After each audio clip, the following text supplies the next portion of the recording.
জুলাই থেকে টিসিবির পণ্য স্থায়ী দোকানের মাধ্যমে বিক্রি করার জন্য সংশ্লিষ্টদের প্রতি আহ্বান জানিয়েছেন বাণিজ্য প্রতিমন্ত্রী আহসানুল ইসলাম টিটু।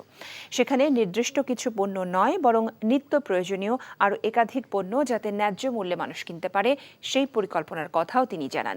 সকালে রাজধানী বারিধারা পার্কে দেশব্যাপী 1 কোটি নিম্ন আয়ের পরিবারের মাঝে মে মাসের টিসিবির পণ্য বিক্রয় কার্যক্রম উদ্বোধন অনুষ্ঠানে তিনি একথা বলেন। বাণিজ্য প্রতিমন্ত্রী আরও জানান, পণ্যের সরবরাহ স্থিতিশীল রেখে দ্রব্যমূল্য সাধারণ মানুষের নাগালের মধ্যে রাখতে সরকার কাজ করে যাচ্ছে। তেলের দাম কমাতে বাফার স্টক তৈরি সহ নানা পদক্ষেপের কথাও তিনি জানান। এছাড়া মূল্যস্ফীতি কমাতে আগামী বাজেটে পদক্ষেপ থাকবে বলেও জানান প্রতিমন্ত্রী।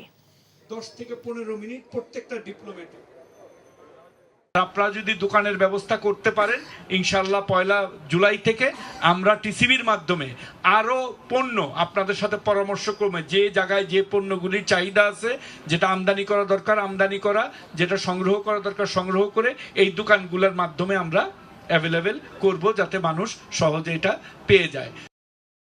বিকাশে কম খরচে ক্যাশ আউটের লিমিট বেড়ে 50,000, প্রিয় এজেন্টও 2টা।